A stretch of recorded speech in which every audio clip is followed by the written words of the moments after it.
the most creatively profound man in cyberspace. Wow. I've been battling with the sniffles and the preliminary feeling that you have when you have a cold. So if my voice sounds a little different, that's the reason why. But I've been really busy these last few days and deep in meditation, you can say, which I'm always in a perpetual state of meditation. But it was more so these days. Had a lot of running around that I was doing. And it was refreshing. But there's no place like home. And when I was around and about, I ran into a few fans. It was nice. We took some selfies and stuff. But I'm late on this. This is a story that I want to talk about from really like right before Christmas, where singer and actor, entertainer Tyrese broke out on a trip to Egypt wearing a red dress.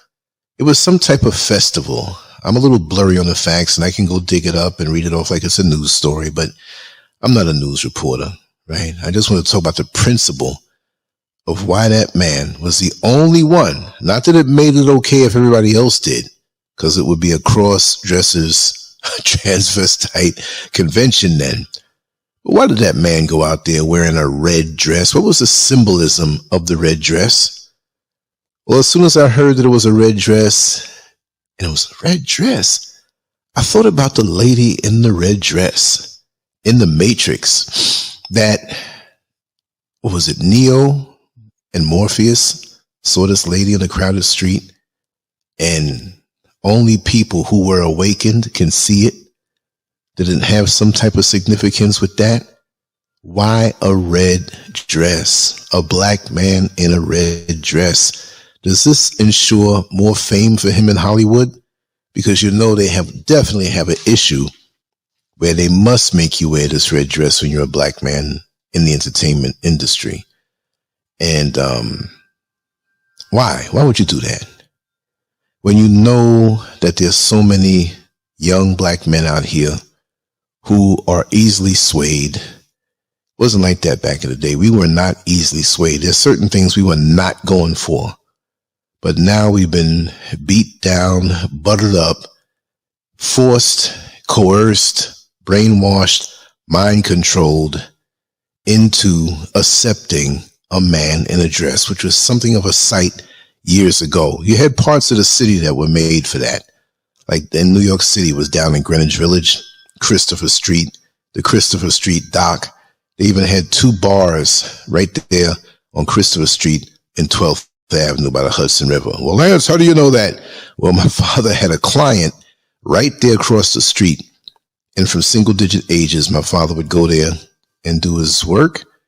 And I'd be with him sometime on the weekends, you know, when school was out. And I'd be upstairs and I'm looking out the window like, man, them ladies look kind of big. They look kind of tall. They got big hands. They got big feet. They got big Adam's apples. Why, Daddy? Why did he look like that? Well, those are men. And he explained to me. So I knew about this stuff from a long time ago. We're talking late 60s, early 70s. So it was strange to me. And I never had considered any confusion in my life. I guess the factors involved with my personal life was a wall enough not to let anything permeate my subconscious mind through all of this twisted coercion. And I really don't care at this point who doesn't like it, because I'm in the old uncle phase of my life where I'm the old uncle that doesn't give a damn about blurting out any family secret. You know, if I want to, I'm going to say it. This is what it is. You all are in denial now and clenching up your toes and doing male Kegels. Wow. But why? You know, when they go into a black neighborhood to gentrify it, it's nothing that's done overnight. It's something that's done over a period of time. And those who are wise enough, who understand the tactics of the enemy, see how they do it. First, they let the drugs come in. And the drugs are coming in. It's ruining the minds, the bodies, the souls of those who are there in that neighborhood. I would love to say community, but I'm hard pressed to find a black community anymore in the United States because they don't come together, community, come together in a state of unity. They don't do it anymore. They just live next door to each other, and they're pretty much Venetian blind players breaking the Venetian blinds, peeping out the window to see what the next door neighbors or the people across the street are doing. But there's no unity. Others have communities, and others do have problems also, but it's not like us. So I'm not even going to waste my time saying that word. But they go in and they allow the drugs to come in, and a lot of us get messed up where we can't maintain any kind of work schedule. We get records where we can't get certain jobs because now we're tagged for life and we're pretty much castrated, right? So those others who sell the drugs, if they don't get killed from a rival drug dealer, they get locked up and nobody wants to hire them.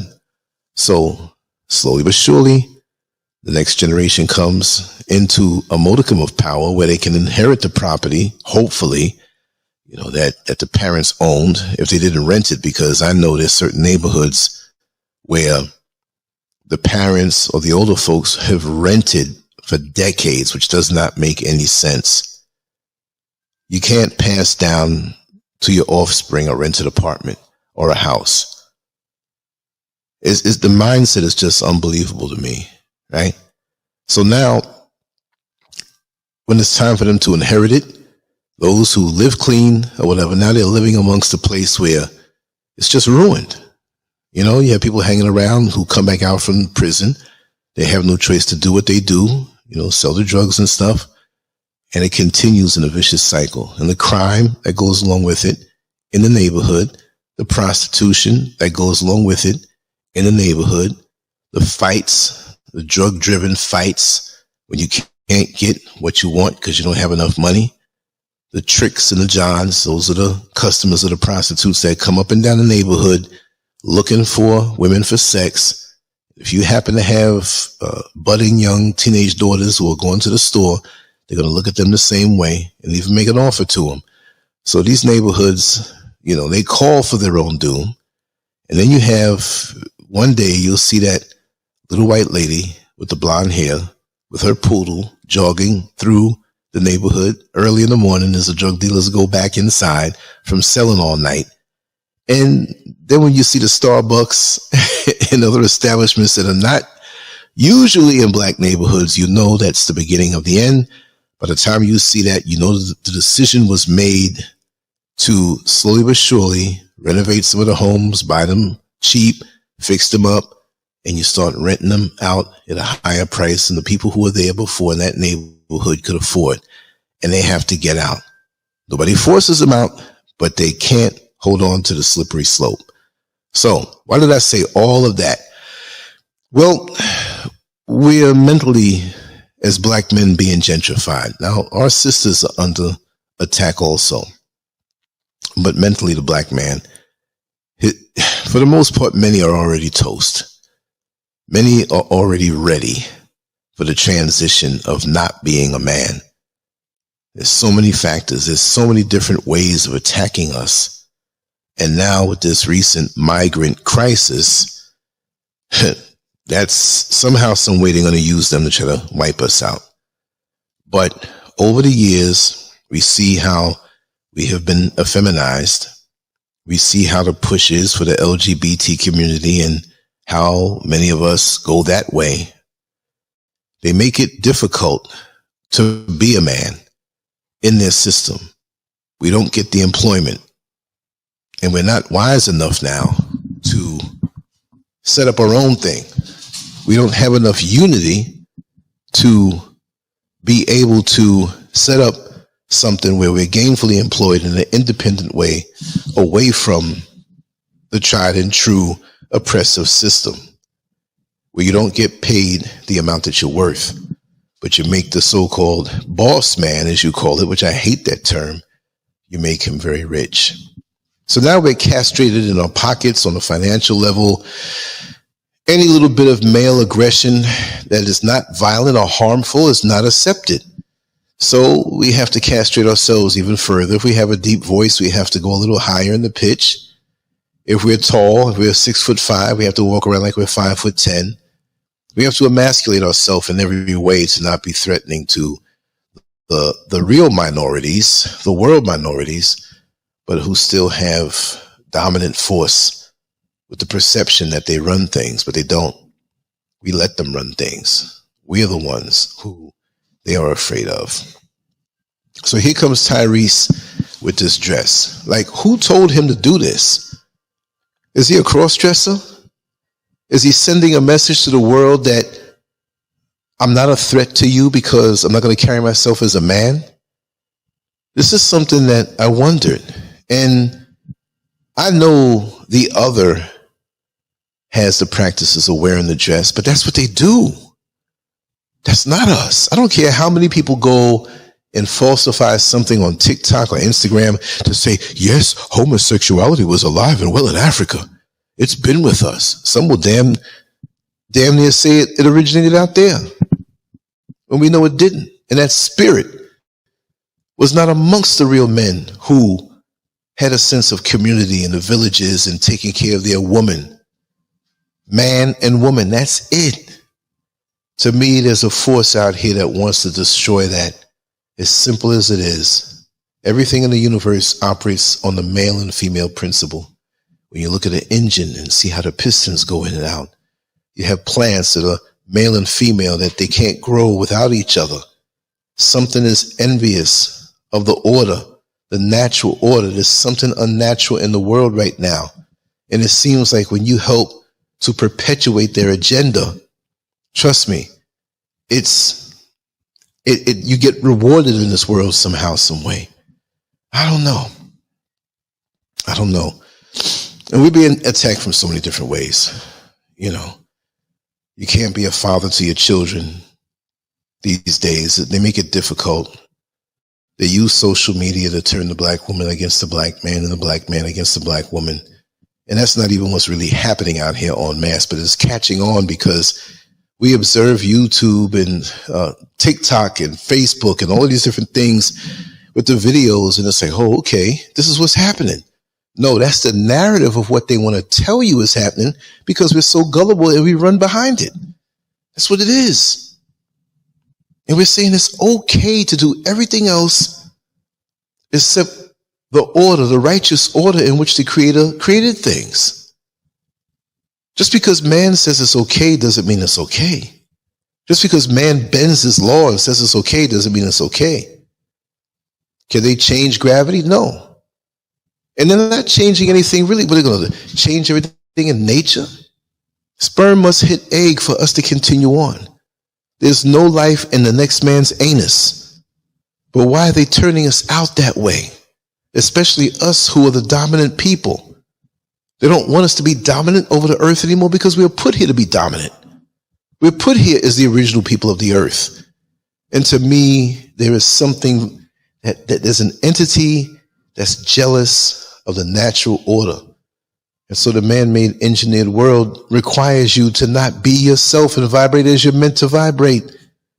They look at you strange when they see you as a black man with your family and your wife, and the kids respect you, and the wife respects you, and the man respects his children and his wife. They look at you funny. If you're a black man that walks down the street and you're clutching a book, something that you're reading to elevate your mind to make you a better husband, a better father, a better man for your neighborhood, which should be a community, because if we had more black men like that, we'd have communities. Imagine wearing a suit where they removed all the thread to hold the pieces of the suit together. What's going to happen? It's going to fall apart. And that's what's happening with us. And so many of us are going along with it because we're being rewarded in a wicked system with their rubies and baubles and trinkets and shiny red things. We traded off our morality for material goods.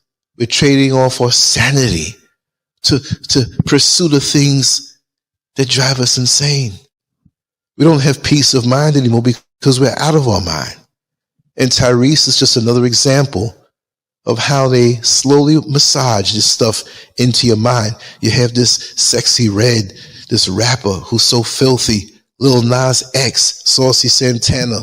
They push them and they do things that are very insulting to many people's belief systems. You know, I'm leery of the religious thing, but I'm going to respect what anyone proclaims to be the way that they believe, right? But if I say something that is truth and express an opinion and say it's an opinion in a non-hateful way, I can't speak my truth on their social media platforms because it's diametrically opposed to their agenda. And that's what it's really all about. They don't want you to speak on things that will wake people up and spread like wildfire. But people are waking up anyway. But the sad part about it is not enough. It's not enough. We're being overtaken. And many of us are falling for the okie doke. Many of us go along to get along. We accept things. And okay, if you want to do what you do, fine. But don't force me. Not you. You're not going to force me. But don't force those to accept something that doesn't resonate with them. And I'm telling you, many of us back in the day, we wouldn't have fallen for this. We wouldn't go for it. But we have too many black men who are punks today and will not stand up. And I charge you with that, black man. You're giving in for the dollar. Well, if I want to keep my job, you know, no. You don't have to love these people up. You go do your job and you get out. But they find ways of trying to see where your mind is, what your ideologies are, what your perspectives are. That's why social media is there. You go to work and mind your business, you might come in and get a pink slip because you said something on social media that's against what they feel is the truth. See, this is how they get you. Well, I'm retired now. There's no job going to find me because I don't have a job. That's just how it is. But imagine, for those who are employed and they're in the system and they tell you you have to take this jab, they ask you, how do you feel about this and that? And you know they don't have the right to fire you. But between the lines, they can. They're going to bring up things. They're going to railroad you. So you just go along to get along. This is really a bizarro world. And I wouldn't have thought that that man, Tyrese, who came up with the song in 1998, Sweet Lady. Remember the song? I got a cold, y'all, almost. I can't sing. Sweet lady, would you be mine? I'll be there if you need me. Now, how long ago was that? 98, 2024? That was 26 years ago.